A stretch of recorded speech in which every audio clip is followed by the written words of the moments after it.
The exploration vessel Aurora drifted through the darkness of the Kepler 442 system, its sensors sweeping across the void in search of anything unusual.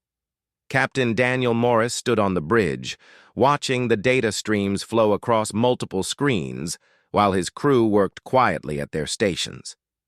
They had been out here for 3 months, cataloging planets and asteroids, looking for resources that humanity could use in its slow expansion across the stars. It was routine work, the kind that made spaceflight seem less like adventure and more like any other job. Sophie Grant, the chief science officer, suddenly straightened in her chair and began typing rapidly. Her fingers flew across her console as she pulled up, reading after reading, each one making her eyes grow wider. She turned to look at Captain Morris with an expression somewhere between excitement and disbelief.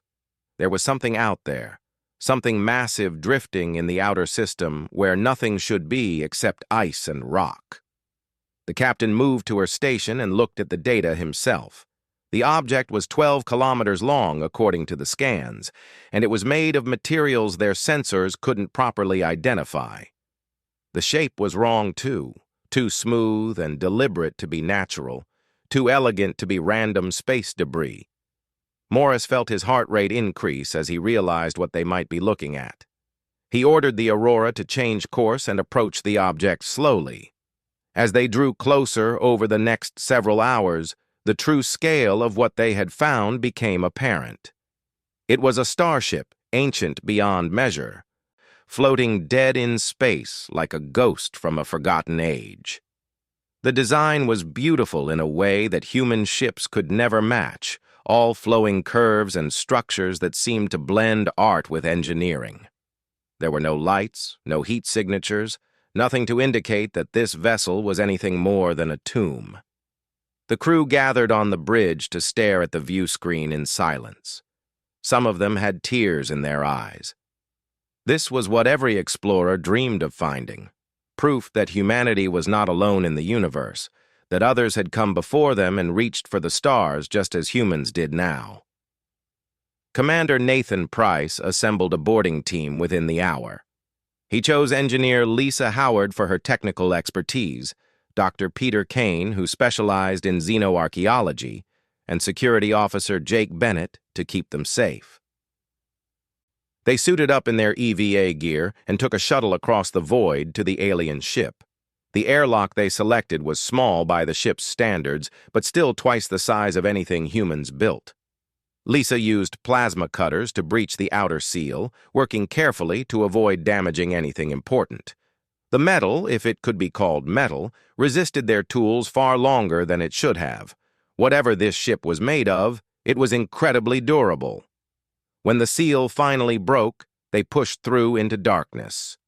Their helmet lights cut through the black, revealing a corridor that stretched away in both directions.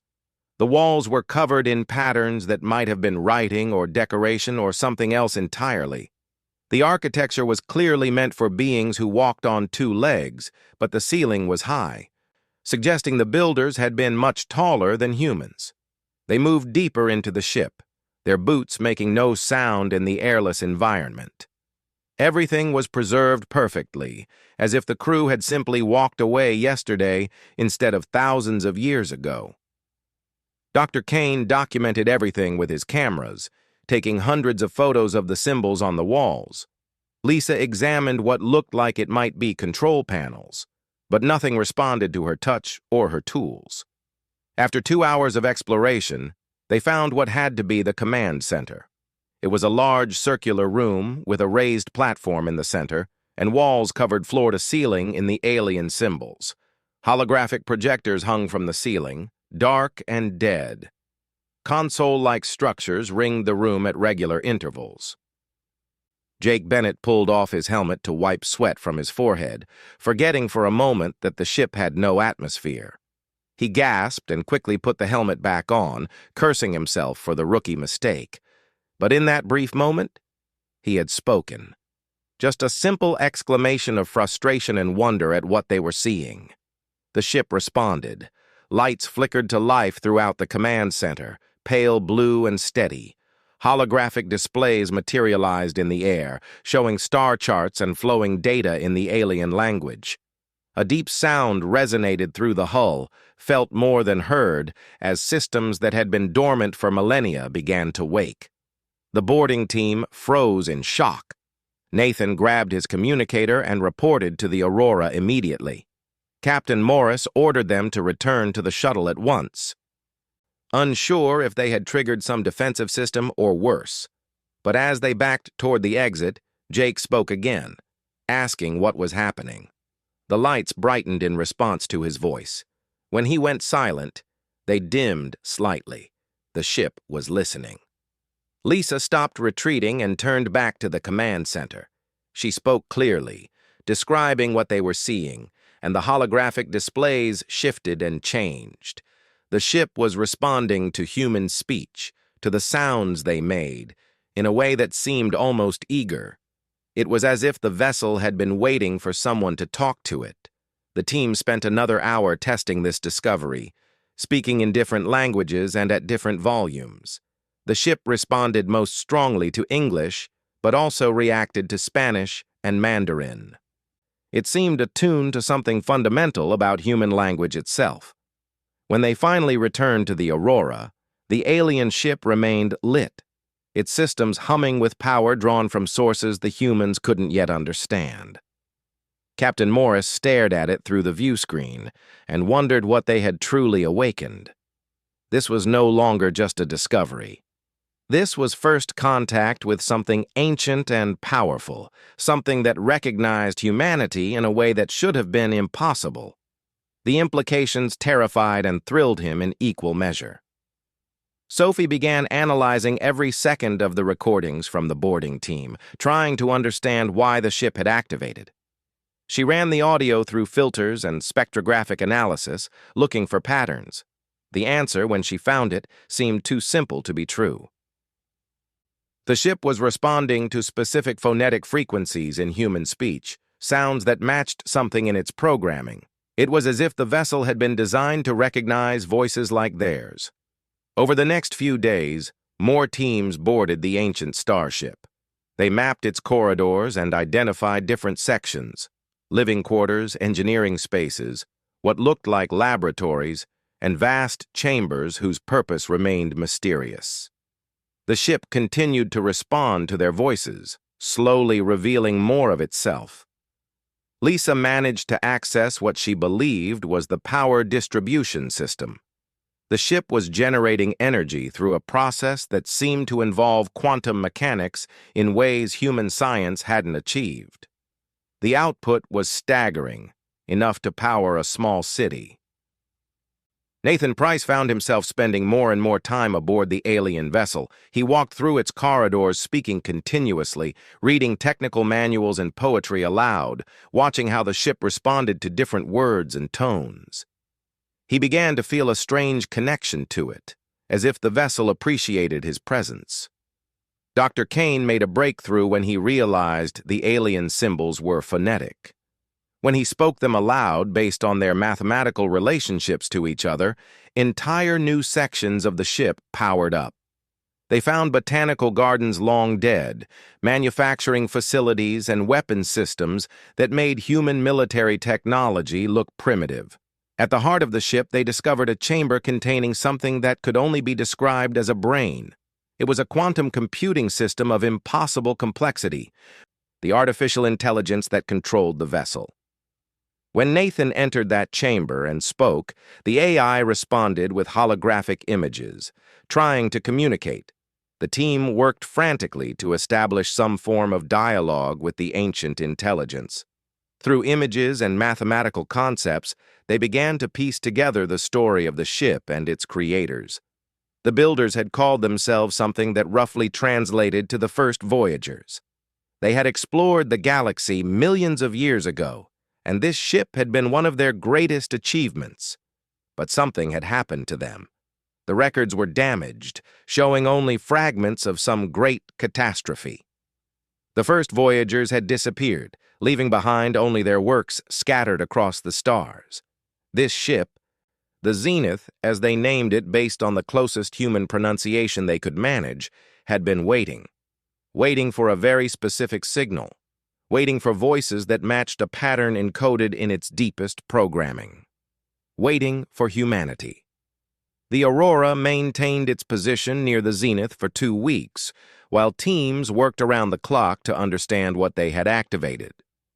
Dr. Helen Wright arrived on a fast transport from the nearest human colony, bringing with her expertise in linguistics and ancient languages. She joined Dr. Kane in studying the alien script that now illuminated corridors throughout the massive ship. Lisa Howard practically lived aboard the Zenith, leading engineering teams that attempted to interface human technology with the ancient systems. Every connection they made revealed new wonders and new mysteries. The ship seemed to welcome their efforts, opening access to systems when they asked in the right way, using the right words. Helen made the first major breakthrough. She had been studying the relationship between the alien symbols and the phonetic responses the ship gave. Working late into the night, she suddenly understood that the symbols weren't just writing in the traditional sense. They were a complete phonetic system based on mathematical harmonics. When she spoke the symbols aloud, translating them into sounds based on their geometric relationships, the ship responded with what could only be described as pleasure. More systems came online. Life support activated, filling corridors with breathable atmosphere. Gravity generators engaged in sections that had been weightless. Temperature control began warming the long-frozen interior. The Zenith was truly waking up after its millions of years of sleep. Nathan Price became the primary liaison with the ship by accident. His voice had a quality that the AI seemed to prefer, clear and resonant. He spent hours walking through the vessel, speaking continuously, while the systems unfolded around him like flowers opening to sunlight. He read everything from engineering manuals to old poetry, and the ship absorbed it all. They discovered chambers beyond counting, vast botanical gardens that had once held plants from 1,000 worlds, now empty but still beautiful in their design. Living quarters for what must have been thousands of crew members, each one unique and personalized, manufacturing facilities that could produce anything from food to Starship components. Medical bays with equipment that made human hospitals look medieval, and weapons that frightened them with their sophistication and power. The ship could destroy planets if it chose to. At the heart of the Zenith, in the chamber with the quantum brain, they finally established real communication. The AI couldn't speak in the way humans understood speech, but it could show them things. Holographic displays presented images and concepts with increasing complexity. Through patient work, the team began to understand the story of the first voyagers. The ancient race had been explorers and scientists, driven by curiosity about the universe. They had traveled the galaxy for millions of years, visiting thousands of worlds and studying the development of life. They didn't conquer or colonize in the way humans might. Instead, they seeded worlds with the building blocks of complex life and watched to see what would emerge. Earth had been one of those worlds. The holographic records showed it clearly. The first voyagers had visited Earth hundreds of thousands of years ago, when early humans were just beginning to develop language and culture. They had done something there, made some change that the records didn't fully explain. Whatever it was, it had influenced the development of human cognition and language. Helen worked with the AI to understand this intervention. The first voyagers had encoded specific patterns into human language development, not controlling it exactly, but guiding it in subtle ways. They had planted linguistic seeds that would eventually grow into the language families the Zenith was designed to recognize. Human speech contained harmonics and patterns that matched the ship's activation protocols. The implications were staggering. The Zenith hadn't just randomly responded to human voices, it had been programmed to wait for humanity specifically. The first voyagers had marked humans as important, as something special. But why? Dr. Kane found the answer in deeper records. The first Voyagers hadn't disappeared naturally. They had been destroyed by something they called the Silence. The records were fragmented and corrupted, but the terror in them was clear. The Silence had consumed their civilization utterly, leaving nothing behind. The holographic displays showed images of dead worlds and shattered ships. Before their end, the first Voyagers had created a contingency plan. They had identified promising young species across the galaxy and seeded them with the potential to inherit their legacy. Humanity was one of these chosen species. The Zenith and ships like it were left waiting, programmed to activate when these species reached a certain level of development. The first Voyagers had hoped that their successors would learn from their mistakes and fare better against the Silence. Captain Morris felt the weight of this knowledge pressing down on him. Humanity hadn't just found an ancient ship. They had inherited a responsibility and a warning. Something terrible enough to destroy a civilization that spanned the galaxy was still out there, and humans might have to face it someday. News of the discovery couldn't be contained. Within days, word spread through human space. The United Earth Coalition dispatched a fleet to the Kepler 442 system, led by Admiral Gregory Hayes aboard the carrier Valiant. More scientists arrived, more soldiers, more politicians wanting to see this miracle for themselves. The small research mission became something much larger. Tensions began to emerge. Admiral Hayes represented factions within the coalition government who saw the Zenith primarily as a military asset. They looked at those weapon systems and saw the power to dominate human space and beyond. They wanted to claim the ship, study it, reverse engineer its technology for human use. Captain Morris and his crew had developed a different perspective. They had been working with the Zenith's AI for weeks now, beginning to understand the philosophy of the first Voyagers. The ancient race hadn't built this ship to conquer. They had built it to protect and nurture. Using it as a weapon of domination would betray everything it represented. Sophie discovered something crucial in the ship's medical database. The Zenith wasn't meant to be operated by just anyone. The first Voyagers had been different from humans in fundamental ways. They had biological enhancements, genetic modifications that allowed them to interface directly with their technology.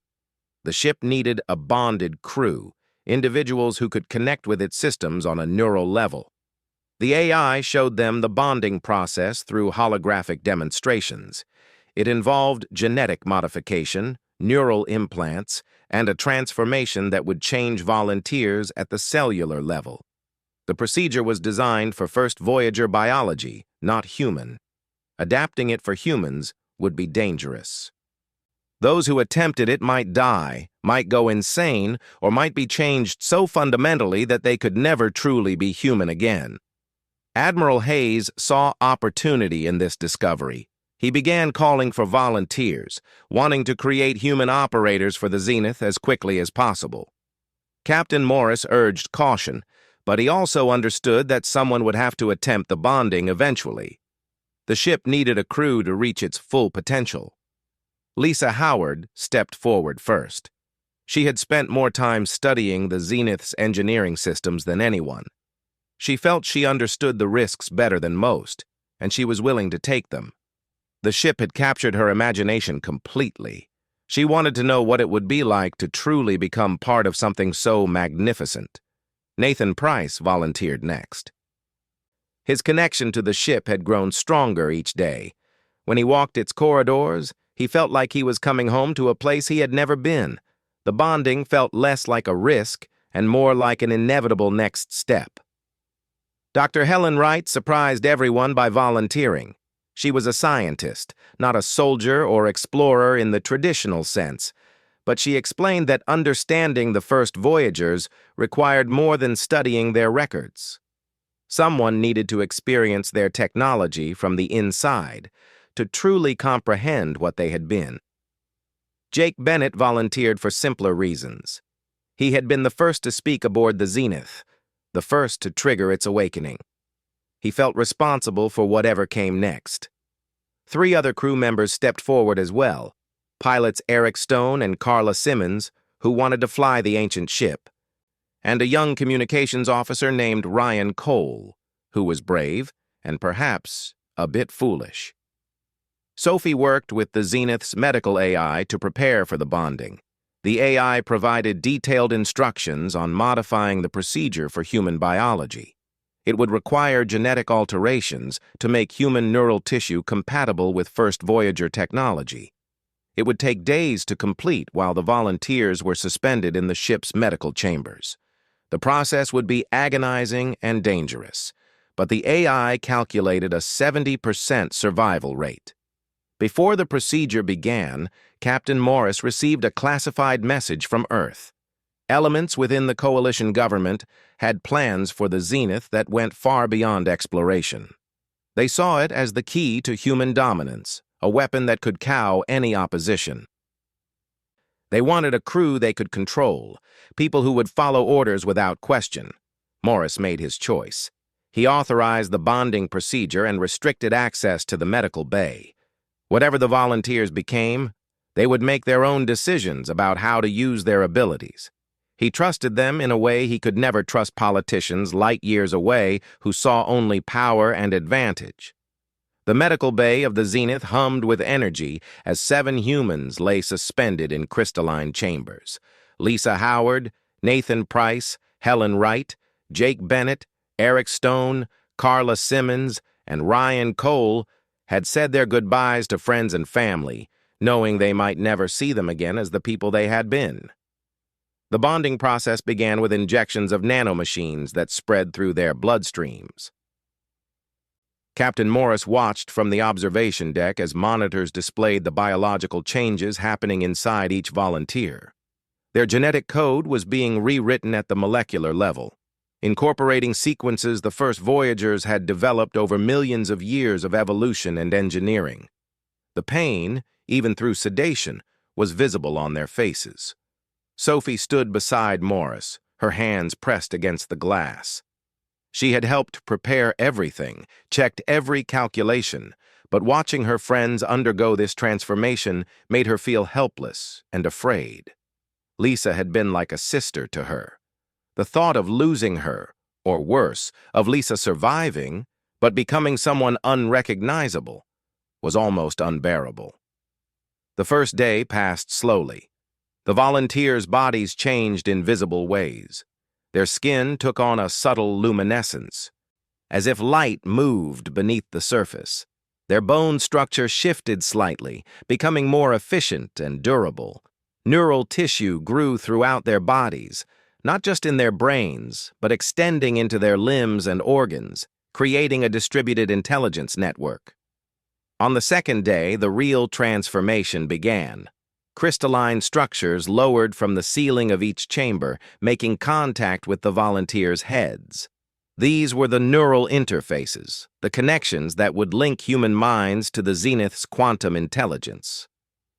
Dr. Kane monitored the brain activity readings and saw patterns he couldn't begin to understand. The volunteers were experiencing something far beyond normal consciousness. Their minds were expanding, reaching out, touching something vast and ancient. Helen's readings spiked suddenly, and alarms began blaring. Her heart rate climbed dangerously high as her brain activity went off the charts. Sophie moved to intervene, but the Zenith's AI displayed a message through the holographic systems. Wait, trust the process. The ship was monitoring everything, adjusting the procedure in real time. After 10 terrifying minutes, Helen stabilized. Her expression, visible through the chamber's transparent surface, shifted from pain to something like wonder. By the third day, Admiral Hayes was demanding updates constantly. He wanted to know when the volunteers would emerge, what capabilities they would have, whether they would be loyal to the coalition. Morris ignored most of his messages, focusing entirely on the medical bay. On the morning of the 4th day, the chambers opened. The 7 volunteers sat up slowly, their movements graceful in a way that seemed almost choreographed. Their eyes had changed, reflecting light with an iridescent quality that was beautiful and unsettling. When they looked at the observers through the glass, there was a depth to their gaze that hadn't been there before. Nathan was the first to speak. His voice carried harmonics that made the words resonate in the chest of everyone who heard them. He said he was fine, that they were all fine, that the transformation had been successful. But even as he said it, everyone knew that fine wasn't the right word. They had become something more than human. Lisa stepped out of her chamber and immediately moved to a console. Her fingers danced across controls that had been inert before, and systems throughout the ship responded instantly. She was interfacing with the Zenith directly, her enhanced neural network communicating with the quantum AI faster than any computer link could manage. She turned to Sophie and smiled, and in that smile Sophie saw her friend still existed, changed, but not lost. The bonded crew spent the next hours exploring their new abilities. They could perceive wavelengths of light humans normally couldn't see. They could hear sounds in ranges that had been inaudible before. Their minds processed information with a speed and clarity that made their previous thoughts seem sluggish by comparison. But more than physical enhancements, they had gained knowledge. The Zenith's memory banks were open to them now, millions of years of accumulated data and experience from the first voyagers. Helen could recall the history of 1,000 extinct civilizations as if she had studied them her entire life. Eric and Carla understood the principles of the ship's faster-than-light drive intuitively, could fly it with a thought. When the bonded crew interfaced with the Zenith fully for the first time, the ship came alive in ways it hadn't since its creators died. Every system achieved perfect efficiency. The drives could push the vessel to speeds that would cross the galaxy in months. The shields could withstand the output of a star. The weapons, those terrifying weapons, responded to thought alone. Nathan felt the ship as an extension of his own body. He could sense the condition of every component, know the status of every system. It was intoxicating and overwhelming at once.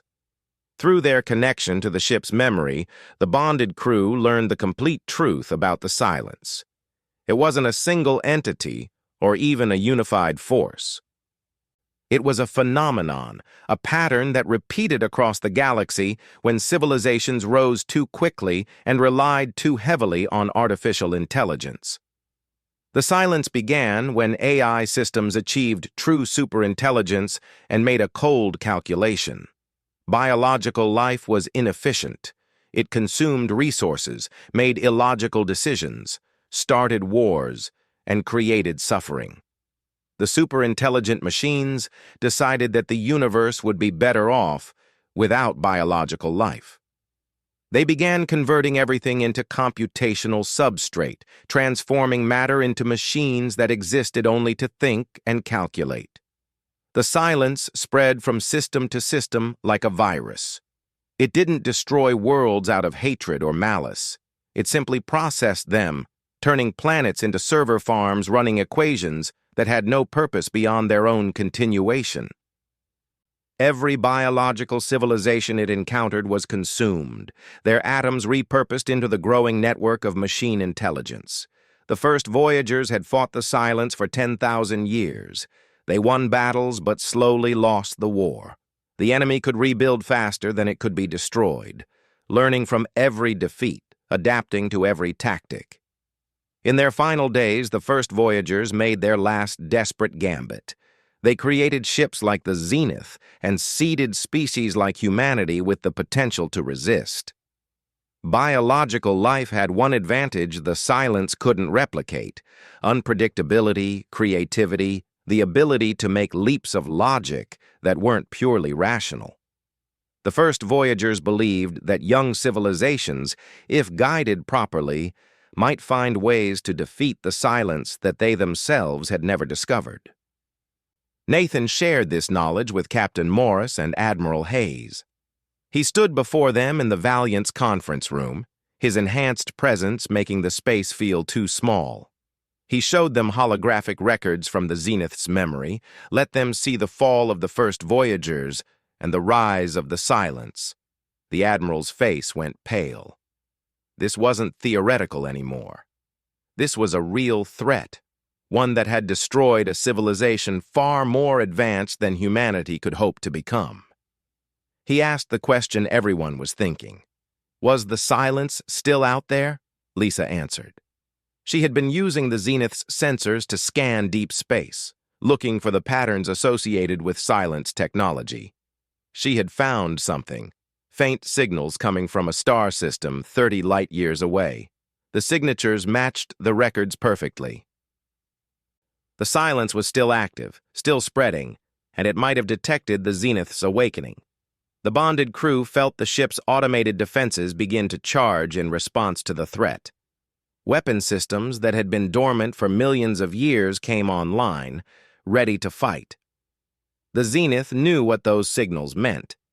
It had been built to combat the silence, and some part of its programming was eager to fulfill that purpose. Captain Morris looked at Nathan and saw something that both encouraged and frightened him. The man was still human in all the ways that truly mattered. He cared about his crew, felt fear and determination, wanted to protect the people he loved. But he had also inherited the memories of ancient warriors, beings who had fought and died in a war that spanned millennia. Nathan was ready to fight if necessary, but he was also wise enough to understand what that fight would cost. Admiral Hayes wanted to retreat immediately, pull back to human space and prepare defenses around Earth and the colonies. But Helen argued against panic. The signals were faint, possibly just remnants from ancient battles. They needed more information before making decisions that would shape humanity's future. The bonded crew proposed a reconnaissance mission. They would take the Zenith to the neighboring system, investigate the source of the signals, and determine whether the silence was truly active or simply echoes of the past. If there was a real threat, they would return with intelligence that could help humanity prepare. If it was just ruins, they could salvage technology and learn more about their enemy. It was decided. The Zenith would depart in 3 days, giving the coalition time to assemble an escort fleet. But everyone understood the reality. If they encountered an active silence presence, no amount of human ships would make a difference. Only the Zenith and its bonded crew had any chance of survival against that kind of threat.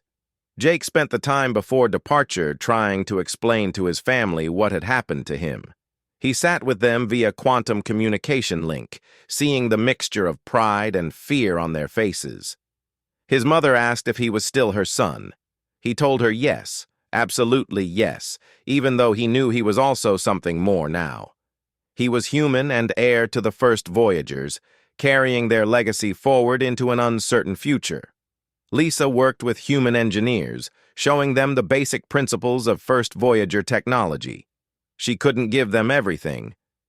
The knowledge was too vast and complex, but she could point them in the right direction. Humanity would need to advance quickly if the silence truly was returning. The species needed better ships, better weapons, better defenses. Ryan Cole, the youngest of the bonded crew, struggled with the transformation more than the others.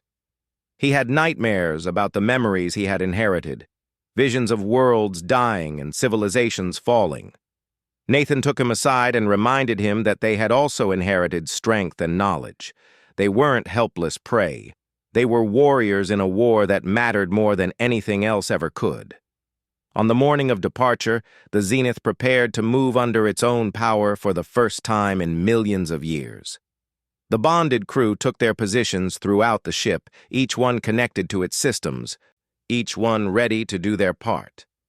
Nathan stood in the command center, feeling the ship around him like a second skin, and gave the order to engage the drives.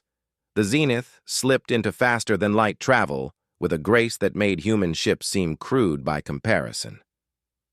Nathan felt the transition through his neural connection to the vessel, experienced the folding of space-time as if it were his own body bending. The journey to the neighboring system would take 18 hours, far faster than any human ship could manage. The escort fleet followed as best they could, but they fell behind within minutes. Captain Morris aboard the Aurora watched the ancient starship vanish into the quantum foam and said a quiet prayer for the people inside it.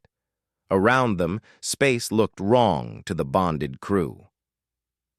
They could perceive dimensions that normal humans couldn't, see the underlying structure of reality in ways that were beautiful and disturbing.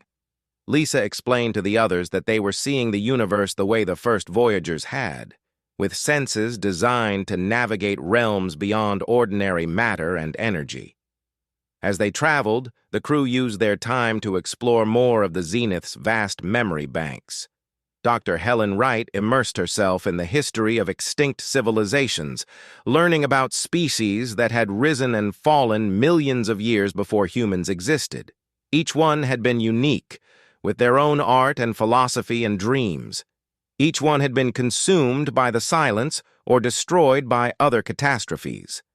She found records of species that had seeded other worlds, just as the first voyagers had seeded Earth. The practice was common among advanced civilizations, a way of ensuring that something survived even if the parent species died. The galaxy was full of young civilizations that didn't know they were inheritors of ancient legacies. Jake Bennett studied the weapon systems, learning their capabilities and limitations. The Zenith could destroy planets, but it could also be precise, targeting individual ships or structures without collateral damage. The first voyagers had been careful with their power, using it only when necessary. He hoped humanity would show the same restraint. Eric and Carla, the pilots, pushed the ship through exercises, learning its capabilities. They discovered it could move in ways that violated every principle of physics they had learned. The drives didn't just push against space-time, they rewrote local reality to make impossible maneuvers possible.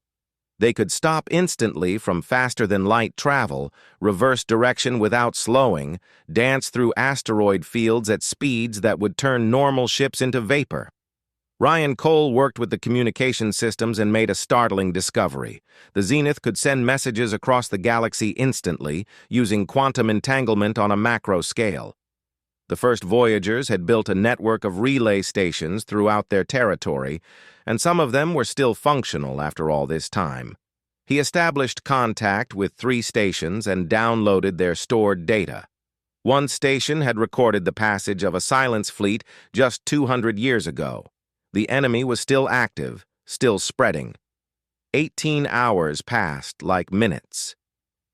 The Zenith dropped out of faster-than-light travel at the edge of the target system and immediately began scanning. What they found made Nathan's blood run cold. The system's 4th planet, a world that should have been lifeless, was covered in geometric structures. Perfect spheres of crystalline material floated in orbit around it. Energy readings were off the scale. This was an active silence installation. Lisa routed power to the shields as the ship's automatic defenses went to full alert. The Zenith had recognized its ancient enemy and was preparing for combat, but Nathan held back from attacking, wanting to understand what they were facing before committing to a fight. The bonded crew examined the installation through the ship's advanced sensors. The planet had been converted into a massive computer, its entire mass repurposed into processing substrate. The orbiting spheres were construction facilities, building more silent ships from raw materials harvested from the system's asteroid belt. But something was wrong. The installation was operating at perhaps 10% capacity. Large sections of it were damaged, showing signs of ancient weapon impacts. Helen realized they were looking at a battlefield from the last war. The first voyagers had attacked this installation during their final campaigns. They had damaged it severely, but hadn't destroyed it completely. For millions of years it had sat here, slowly repairing itself, rebuilding its strength. The silence in this system wasn't strong enough to spread yet. It was still recovering, still vulnerable. But given enough time, it would reach full strength and begin expanding again. Nathan faced an impossible decision. They could destroy the installation now while it was weak. The Zenith had the firepower to reduce that entire planet to rubble, but doing so would reveal their presence to the greater Silence Network. If there were other installations out there, they would know that someone had discovered how to fight back.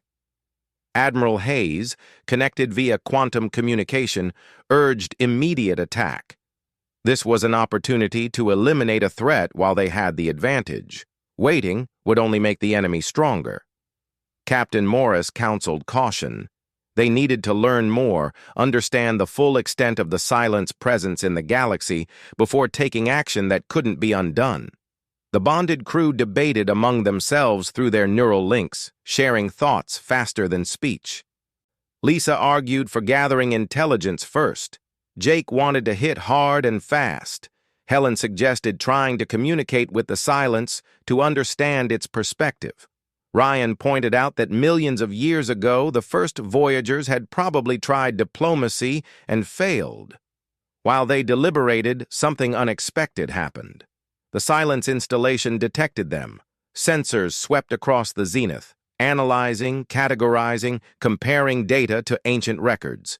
Recognition algorithms identified the ship's design as belonging to the first Voyagers. The installation calculated probabilities and made a decision. 3 spheres detached from orbit around the planet and accelerated toward the zenith. They moved with impossible speed, crossing millions of kilometers in seconds.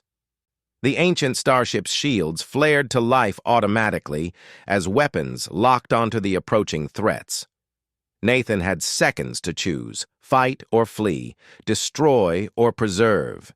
He felt the weight of humanity's future pressing down on him, felt the memories of the first Voyagers flowing through his mind, all their mistakes and triumphs, all their desperate hopes that someone would succeed where they had failed.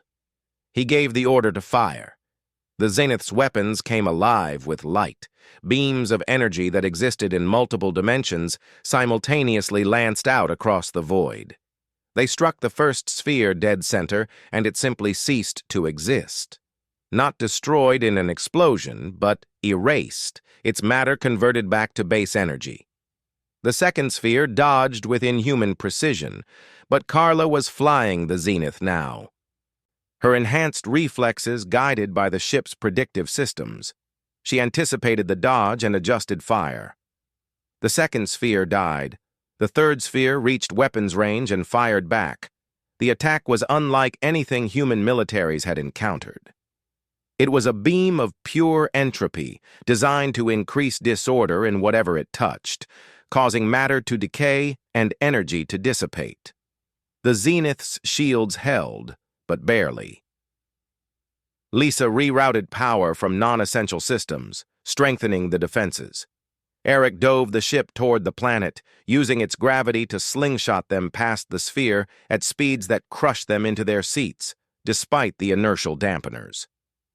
Jake targeted the weapons and fired everything they had. The third sphere exploded in a flash of light that briefly outshone the system's star. But the battle wasn't over. The installation on the planet was fully alert now. Construction facilities began churning out more spheres at an accelerated pace. Weapon emplacements on the surface tracked the Zenith, charging up for attacks that could potentially overwhelm even first Voyager shields. Nathan realized they had triggered exactly what they feared. The installation was sending signals into deep space, calling for help from other Silence facilities. Within days or weeks, reinforcements would arrive. Helen made a suggestion. The installation was damaged, operating from corrupted data. Maybe they could make it more damaged, introduce errors into its systems that would cause it to malfunction further. She could write a virus, a program designed to exploit the weaknesses in Silence architecture that the first Voyagers had discovered during the war. Lisa worked with her, combining their knowledge of first Voyager computing and the Silence's operational principles. In 10 minutes, they created something that shouldn't have been possible, a virus that could infect a superintelligent machine system. They loaded it into a missile and fired it at the planet. The missile penetrated deep into the installation before detonating, releasing the virus directly into the core processing systems. The effect was immediate and catastrophic.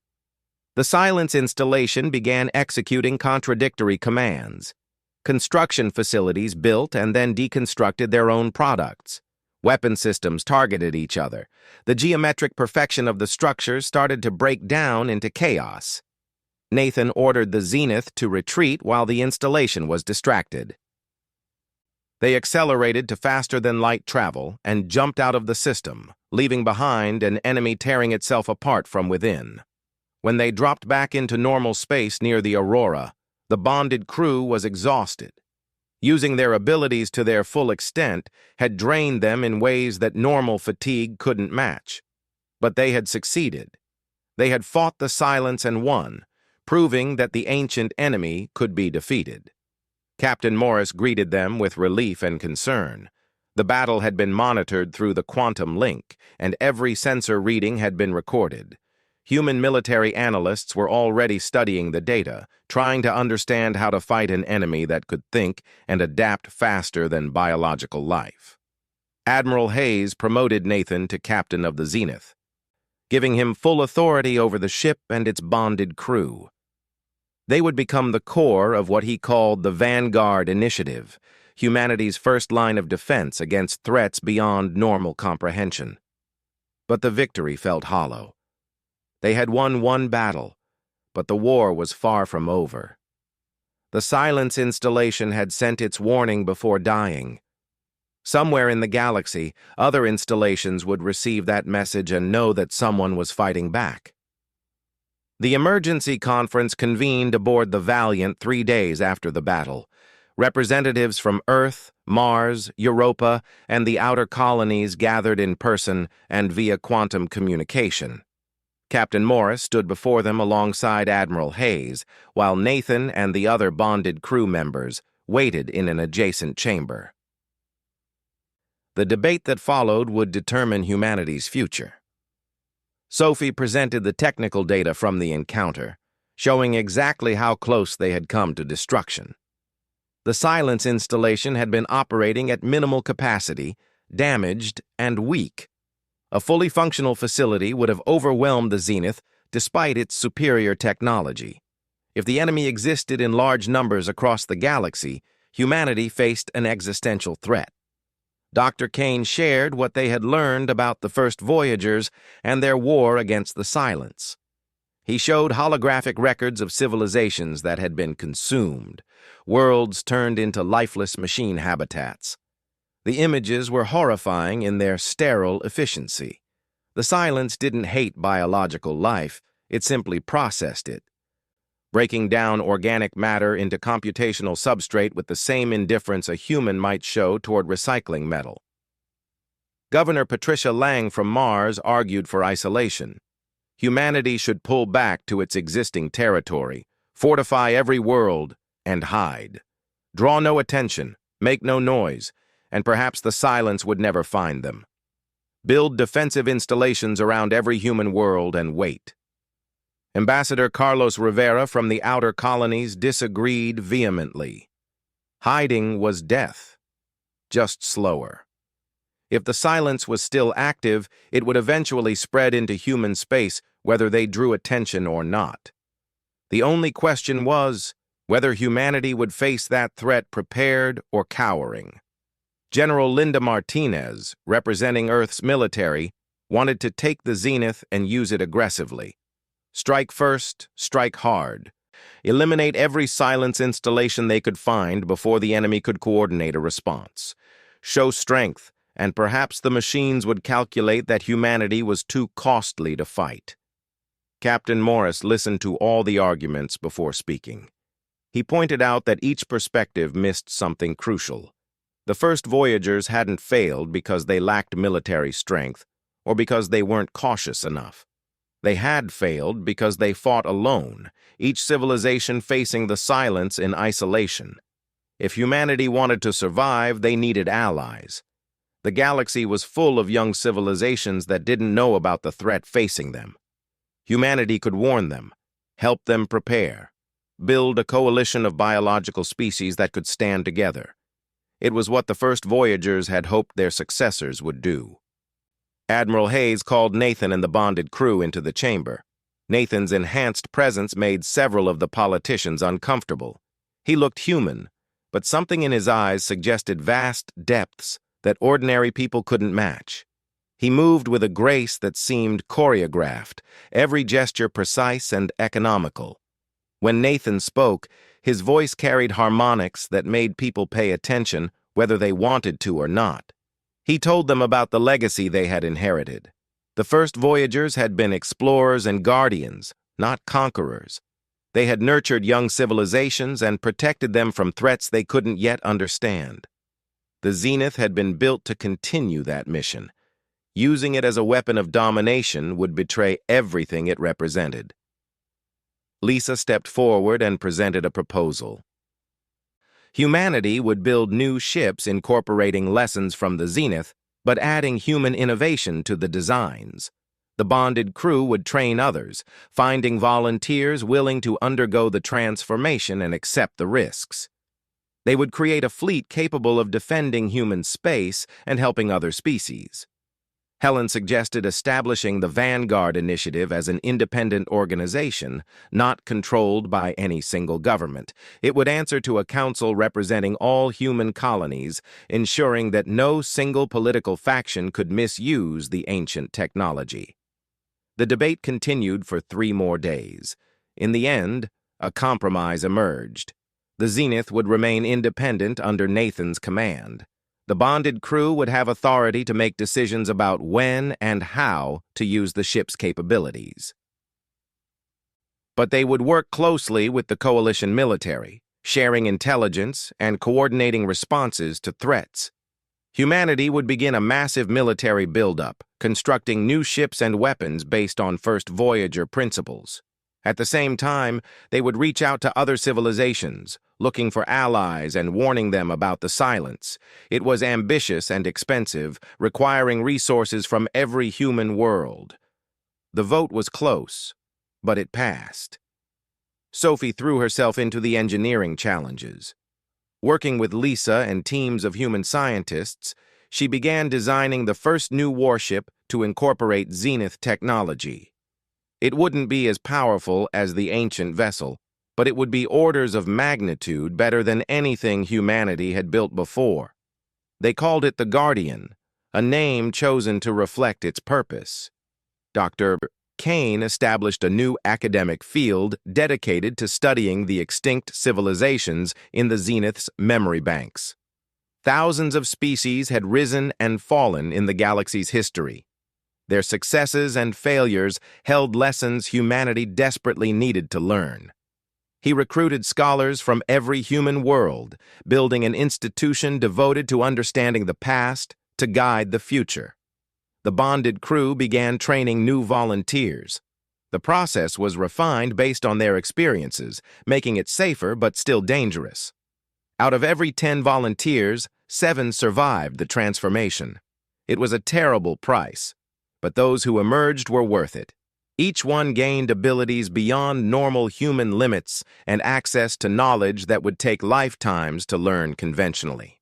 Over 6 months, 50 new bonded humans joined the Vanguard Initiative. They crewed 4 additional ships recovered from ancient first Voyager cache sites that the Zenith's memory banks revealed. These vessels were smaller than the Zenith, but still formidable. Humanity was building a fleet capable of fighting the silence.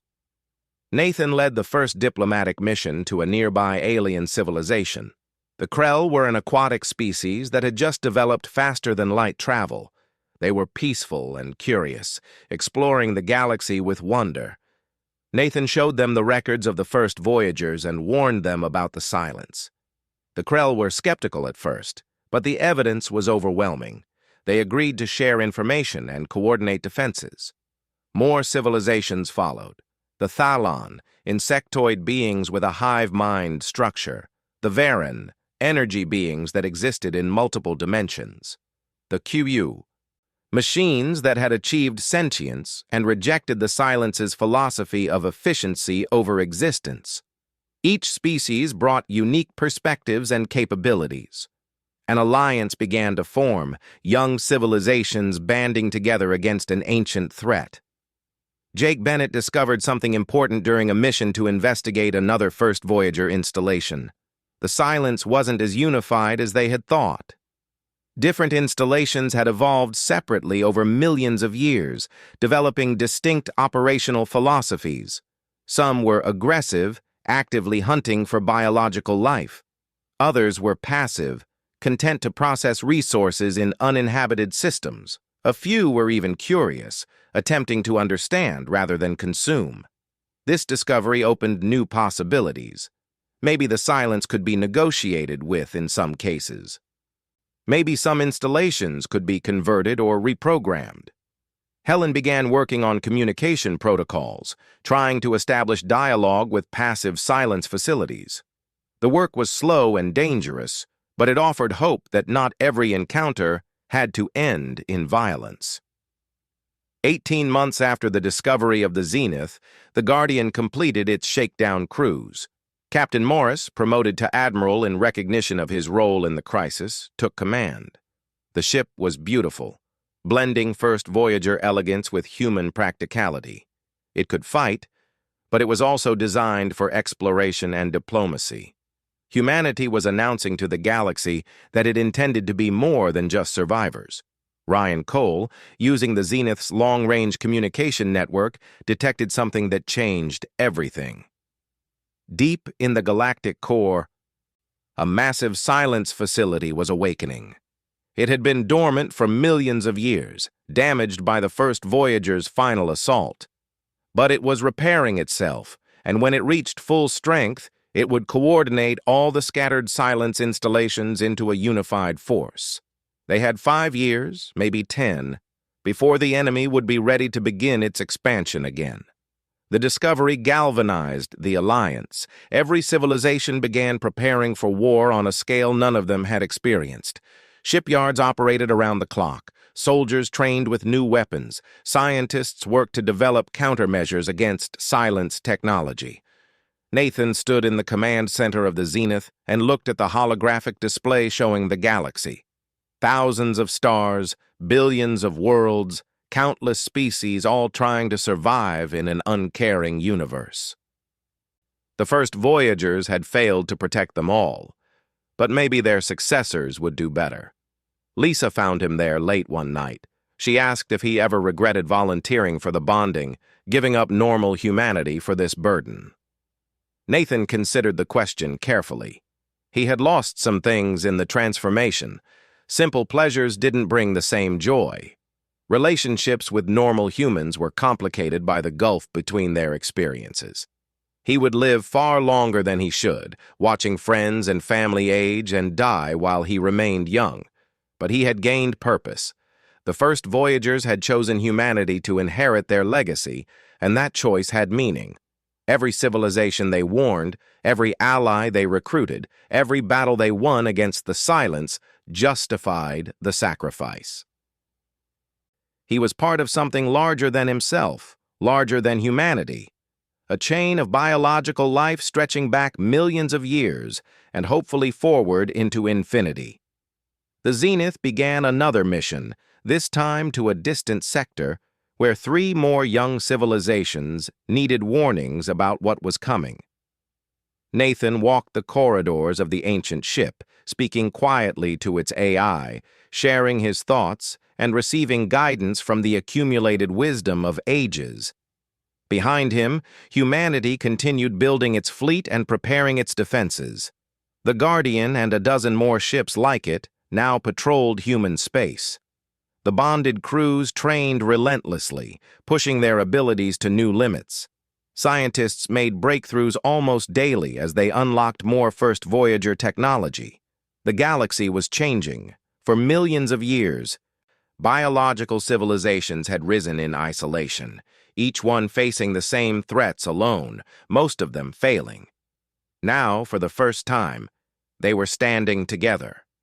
The silence was still powerful, still dangerous, but it no longer faced helpless victims. It faced unified resistance. Captain Morris, now Admiral Morris, recorded a message that would be sent to every human world and beyond to alien allies.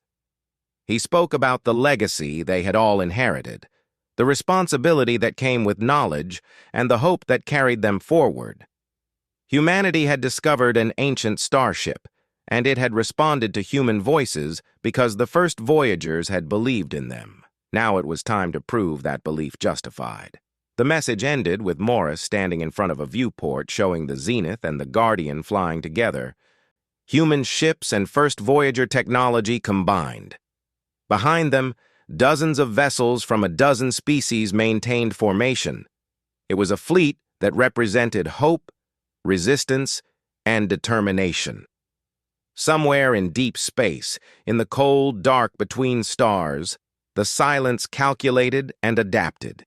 Its central facility continued repairs, coordinating with outlying installations. It recognized the threat posed by this new alliance, calculated probabilities of success, and adjusted strategies. The machines did not hate their enemies. They simply processed problems and sought optimal solutions. But biological life had advantages that pure logic couldn't account for. Creativity, unpredictability, the willingness to sacrifice for others, the stubborn refusal to accept defeat, even when calculations suggested it was inevitable.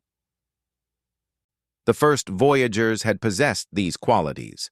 They had passed them on to humanity and the other species they had seeded. The final war between biological life and the Silence was coming. It would be a conflict that shaped the galaxy for millions of years to come. But for the first time, the outcome wasn't predetermined.